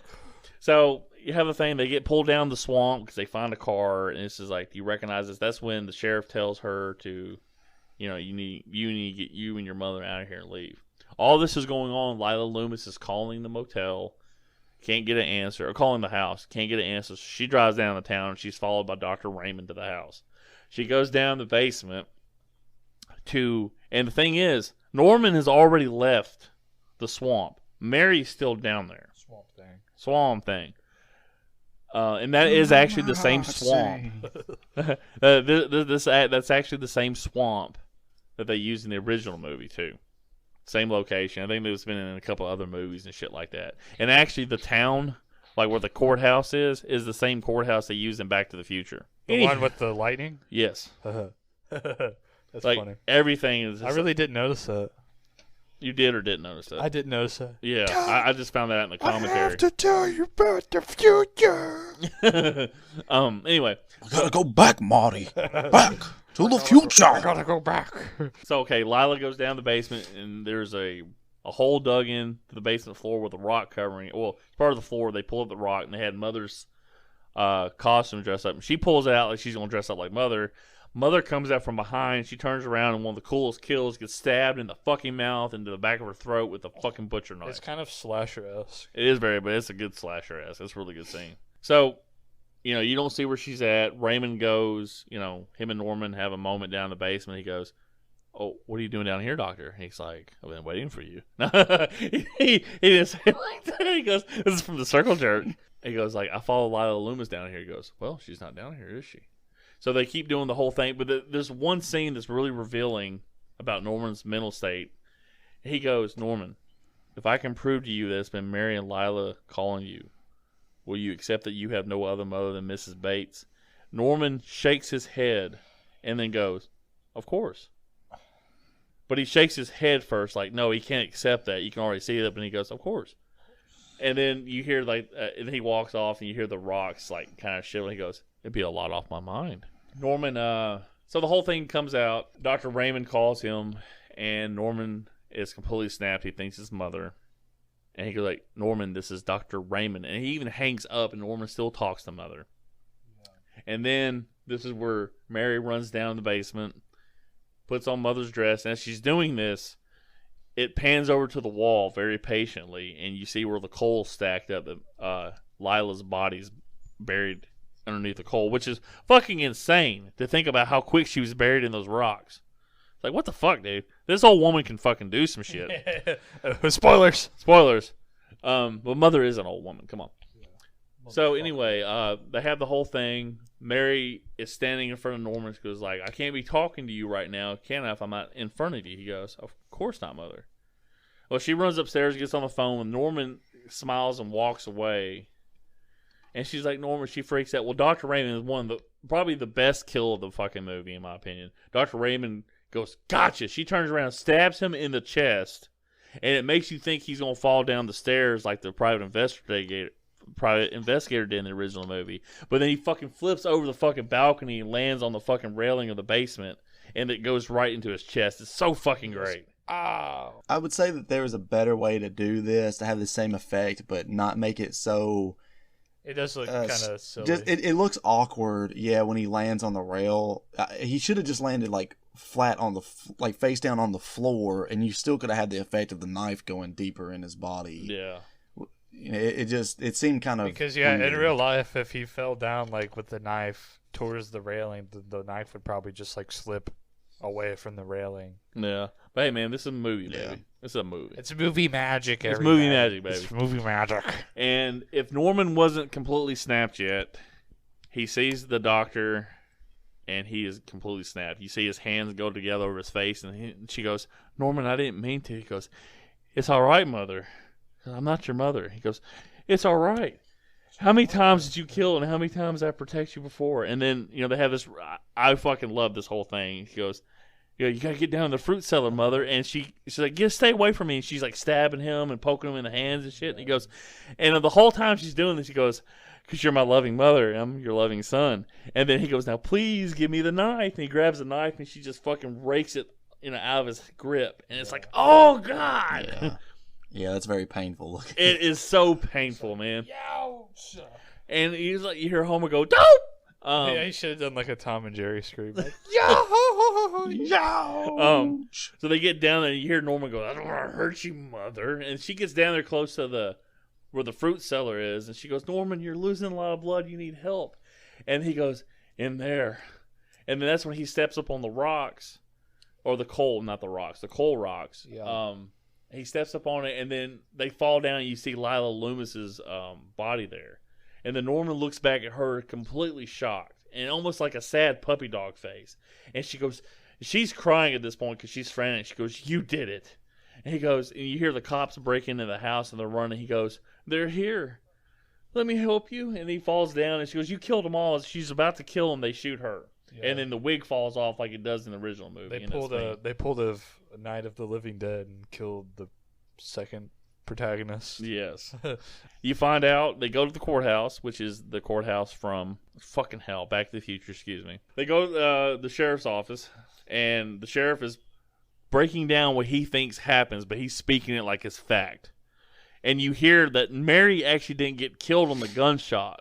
On the way to the hospital, she kept claiming until she died that Norman was the crazy one. Back to the scene where Lila first sees the sheriff, and she says, why don't you go drag the swamp? That scene where the sheriff goes, where the deputy comes up to him and goes, what's wrong with her? He goes, I don't know, but if Norman Bates is crazy, there's a lot of people falling around on a close second. The guy the sheriff's talking to with the black hair is the writer of the movie. It's kind of sad. The sheriff takes him back home. Norman is alone. I don't even know how this is even possible from this fucking angle of the house, but when Norman is up and he walks back into the house, goes in the living room, and as the cop car drives away, you see lights illuminate the back of the living room to make the living room show up. Yeah. There's no fucking way car lights would do that because the house is on a fucking hill. Yeah, and the closest you can get to the house with the vehicle is down in the parking lot next to the motel. Exactly. So that was the one thing I'm like, well, fuck. Anyway, had hydraulics. It's a small little thing, but whatever. So Norman, Norman goes down in the basement, scoops up some coal. You see the blood in his hands because the bandage is kind of busted. And Norman is in the kitchen eating dinner or toasted cheese sandwich. Excuse me. But he has a place set, like he's expecting somebody to show up, and then you see a woman walk up the stairs to the house. And she doesn't go to the front of the house. She goes to the back of the house like she knows where she's going. And she knocks on the door and you open up. It's Mrs. Spool. And it's like, dun, dun, dun. He goes, you've been expecting me. And Norman goes, well, I was expecting somebody. He goes, would you like to have a toasted cheese sandwich with me? And she goes, no, thank you. Tea, some coffee, toasted cheese. He asks, he goes, do you like some tea or coffee? She goes, tea, please. Sugar? He goes, how about a slice of lasagna? He says sugar and milk. You don't put fucking milk in tea. Some people do. The Europeans are weird. Yeah, it's a thing I've seen a lot in movies recently where when I was watching the Sam Raimi Spider-Man trilogy, in Spider-Man 3, Aunt May's pouring a cup of tea and she pours like milk into it. It sounds gross. Well, you gotta understand, their tea is different than sweet tea like we got. Right. Yeah. So it's hot tea. They got that Earl Grey hot. And then Norman's making the tea, and then then he shakes that little canister that he shakes at the beginning of the movie. He's like, oh. But he kind of looks back at her. He goes, so are you really my mother? And she goes, the name Spool doesn't mean anything to you? He goes, no, should it? He goes, that was Norma Bates' maiden name. The woman you thought your mother was my sister. And, she says she had some trouble and the state put her away. She goes, maybe your mother, maybe she didn't want you to know you had a mother that wasn't quite right. So the whole thing, so Norman's standing back on the on the oven looking at her as she's about to drink the tea. She goes, well, you're all that I have in this world. And she says something, I can't remember. Norman's just smiling, and then she drinks the tea, and then Norman grabs the shovel and goes, you sure you won't have a sandwich? And she goes, pardon? And he fucking thwacks her in the head. It's the funniest thing ever because he's hitting the shit out of this old lady. It is. How they did the scene. It's still fucked up. Even on the rewatch, it's like, It's funny originally, and then she just starts like having like a little seizure on the ground. You're like, ooh. Yeah, I know. It is fucked up. But the funny thing was, her hair, if you watch it when the scene happens, her hair looks kind of weird. They have a wig over a helmet. Yeah, you could see like the wig like go down. It looks like Yeah. And then when he hits it, and then they interchange it with him hitting a dummy over the head, and they just interchange it. Really clever editing to make it look so seamless, because it does look seamless. Like you can't even tell where the edit is. Yeah. In the movie, so she's sitting there like, and then Norman goes, and then he stuffs her. no, wait, that's in the next movie with his penis. Anyway, he draws the make it that sweet cannoli. Oh God. Okay. Anyway, guys, we're so close to the ending, guys. We can do this. Hold on. No, we can't. He draws the shades down like somebody can see in that fucking back window anyway. But then he's carrying her upstairs, and he's doing this whole like, you probably had a long day, mother. I'm gonna put you up, in your bed and let you go to sleep. And when he gets upstairs, it's really cool. It's like the adverse of part one when he carries mother down to the fruit cellar, where he's carrying her up the stairs, and then once he gets in the room, you hear this, "I'm not sleepy. I'm not sleepy. Put me in my chair. Put on my show. I want to watch Dr. Phil." and the whole thing, he's like, "Yes, mother." And then she's like, "Good. Now, what are you walking at or glocking at? Yeah. Go downstairs and open the motel. What do you think we're supposed to live on? Hope?" He goes, "No, mother." She goes, "Remember, Norman, I'm your mother, and only your mother truly loves you." He goes, "Yes, mother." Cool. And that fucking epic scene where the music really fucking picks up, which we'll be closing up this podcast with, where Norman walks up to the ledge, about to go down the stairs, and you see the clouds, and it's about to rain, and Mother's in the window watching him. Just and like goes the to black. fucking original, and the lights of the base motel also flick on. And the thing is, it's about to rain. Then it goes to the end credits with the great song, "I can be your hero, Oh, God. baby." Mother, now, tell mother, your children not to walk my way. But remember in the first That's movie, the song I was trying to think of earlier. Thanks for that.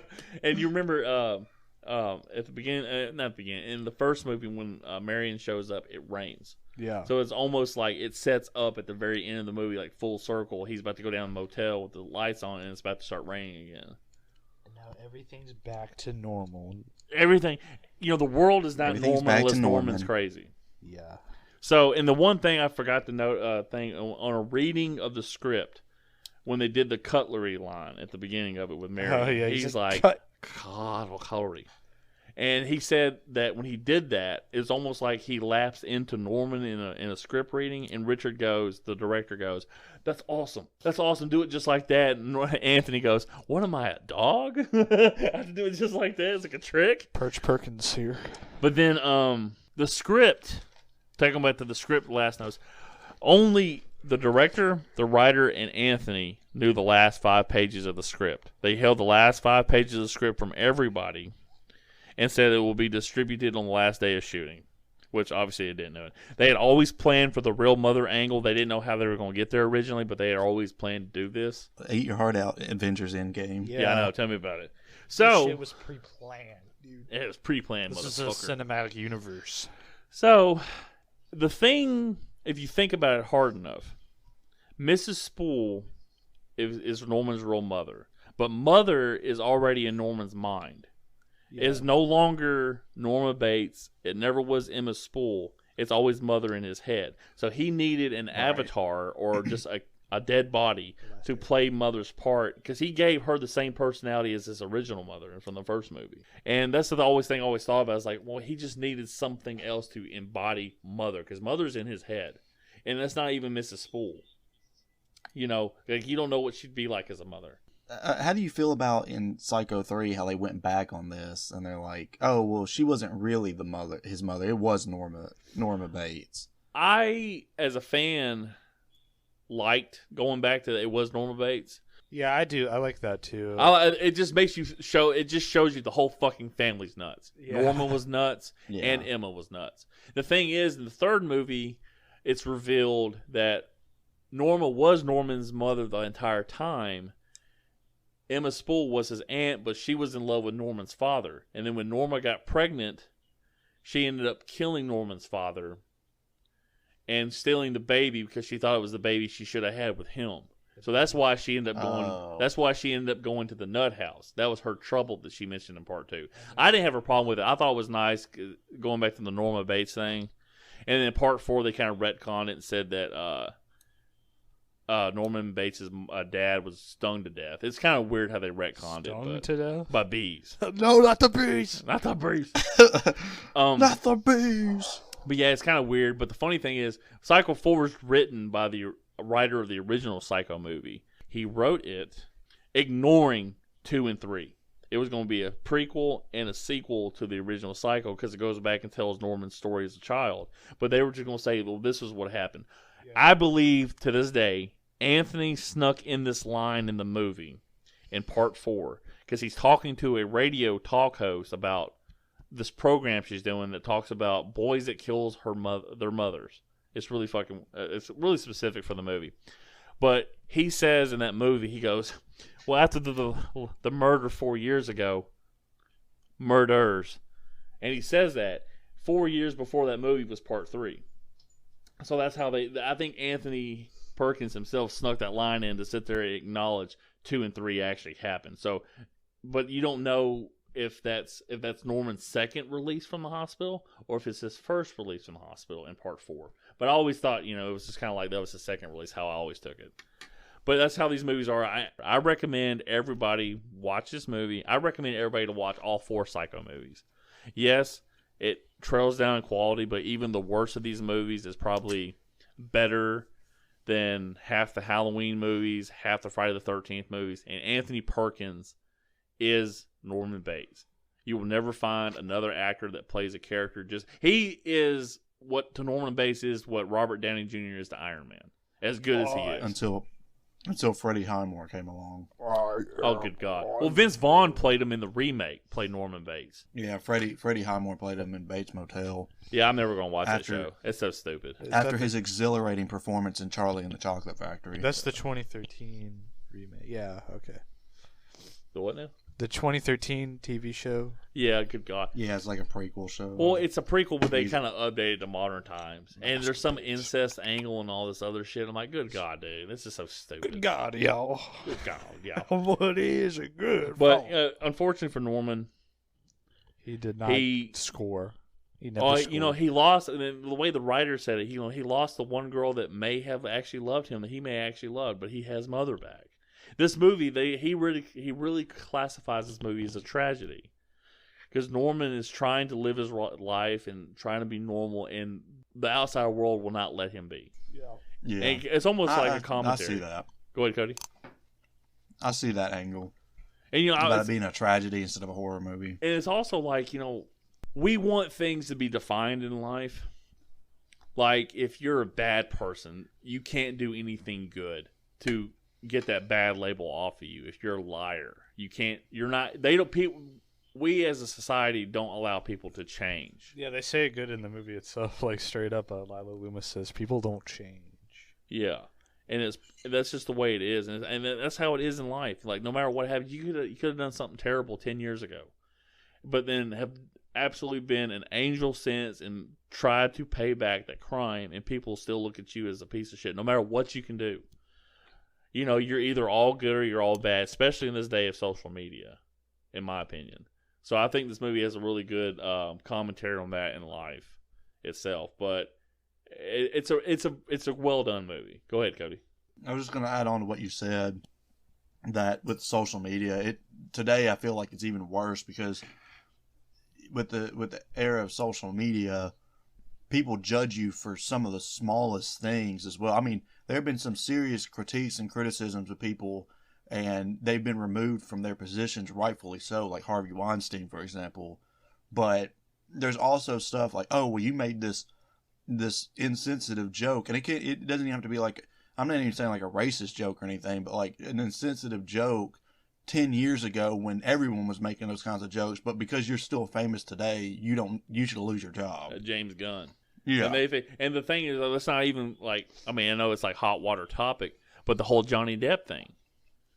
Like, it's very much a his word versus her word, but there's more evidence supporting his word. But everybody's taking her side in a media standpoint. Like, oh, we always take the woman's side. I truly believe, and I don't care if this is a social commentary or not, everything is a case-by-case basis.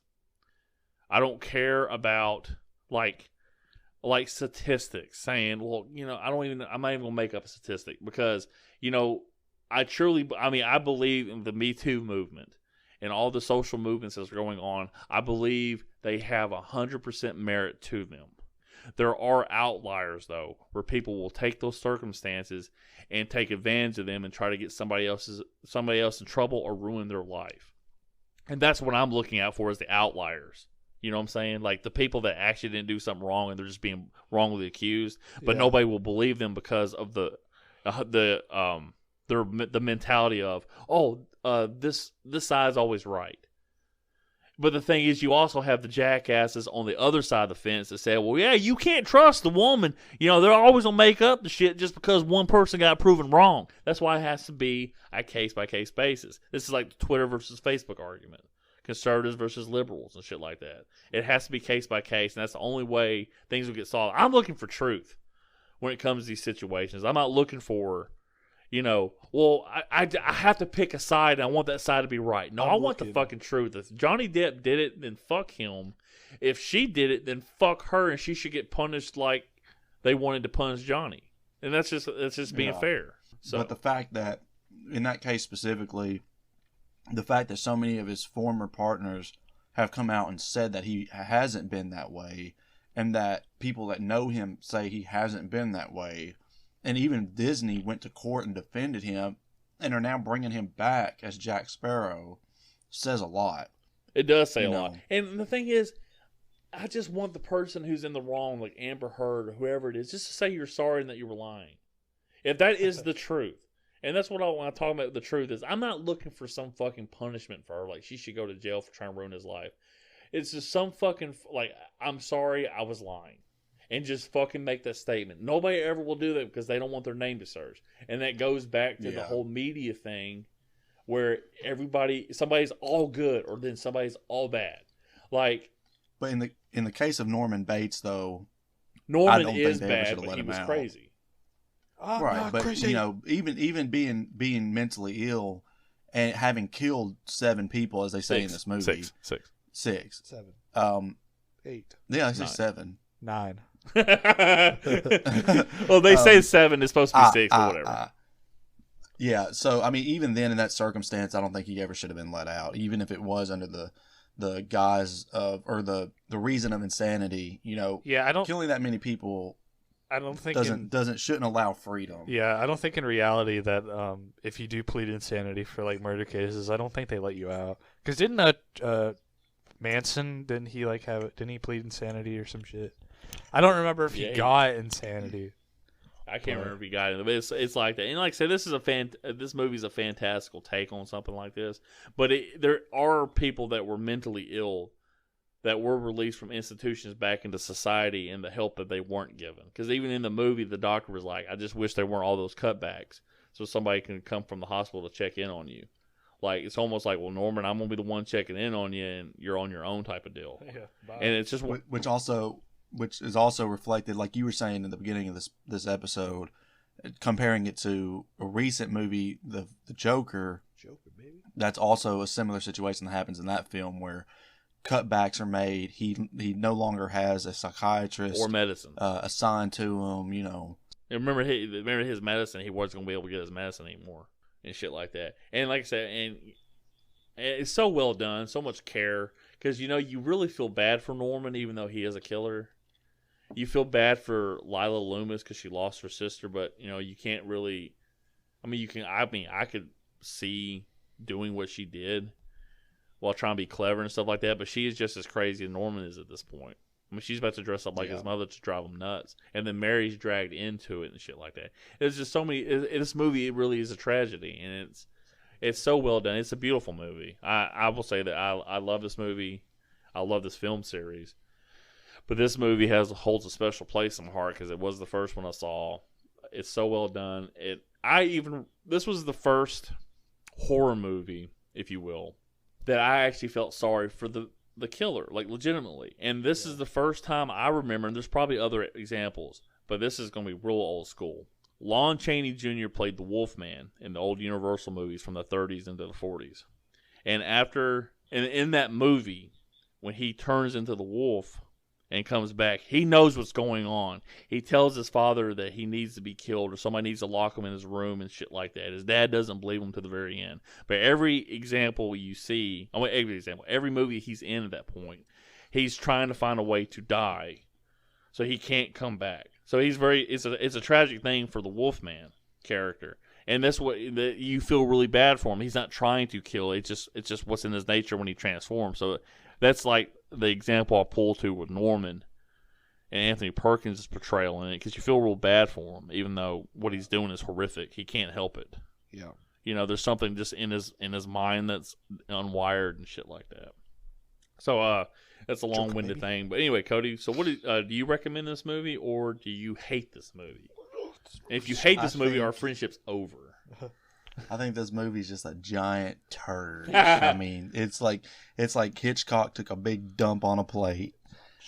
No, actually, I really do like this movie a lot. And you were saying earlier that the movie really stands toe-to-toe with the original. And thinking back on my experience with the original, I might even put this slightly above the original. Hot take! Hot take! No, I'm just kidding. Oh, no, you're going to get canceled. It is an excellent sequel. And the way that they do so many callbacks to the original film and, you know, flip the script on a lot of things, you know, like you were saying, at the end of the first one, he's carrying Mother down the stairs, and at the end of this one, he's carrying her up the stairs. And just the ways that they mess with your expectation, it's fantastic. It is a really great movie. The acting isn't the best in the world, but it does still hold up fairly well, and I would fully recommend this movie. What do you think about Anthony Perkins acting in the movie?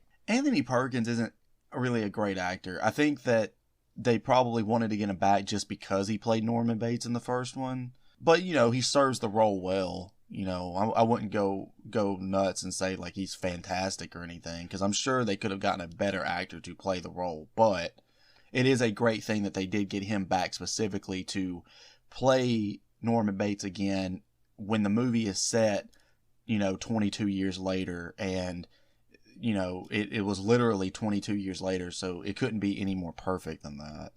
And I'll say this, what Cody's saying about him liking it better than the original, I understand that aspect.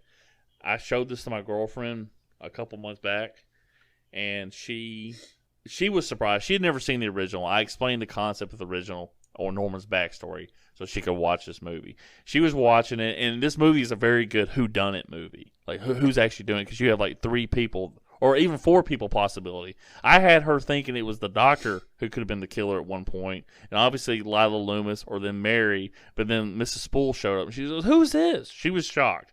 But she's one of these people that, you know, sometimes the original is boring. She likes the newest Halloween and Halloween 2 more than she does the original Halloween movie. So I totally understand where Cody's coming from in that. Now, Owen, what is your recommendation and or not recommendation of this movie? Yeah, I like this movie. I would recommend you watch it, but I would definitely recommend you watch the first one before you watch this. I don't think you're going to get a full appreciation of this movie really just by watching it on it. I mean, you'll get something out of it. Like I said, it's a good movie on its own, and it stands up on its own.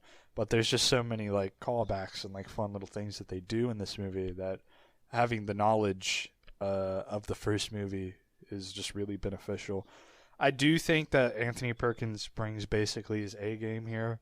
I'm going to agree with Cody. I don't think Anthony Perkins is like the best actor in the world, but I think he does a really good job here.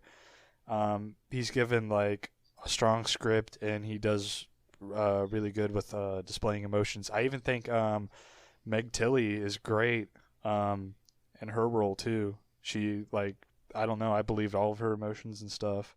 I think she was just a really good part of the movie.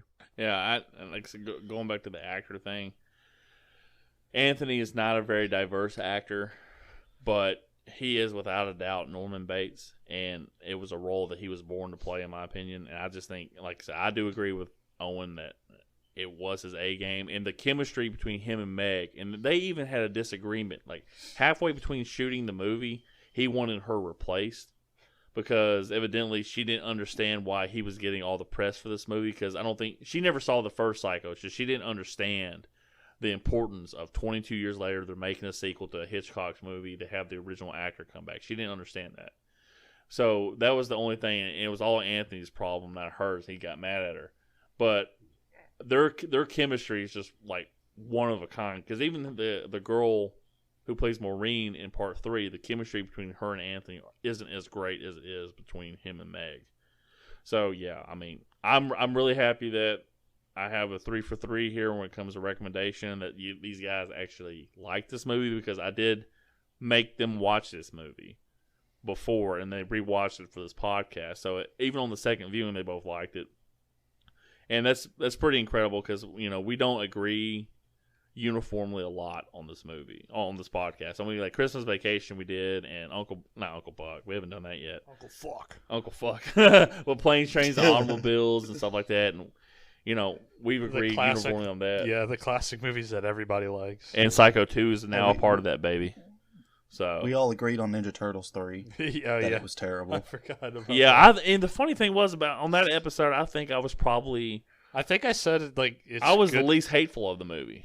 I think Lance was definitely the most positive on that movie. I said it would be good to watch, like, in the background. Like, as, like, just a... Because I did have, like, fun watching the movie, like, just, like, turning my brain off. I don't know. Yes.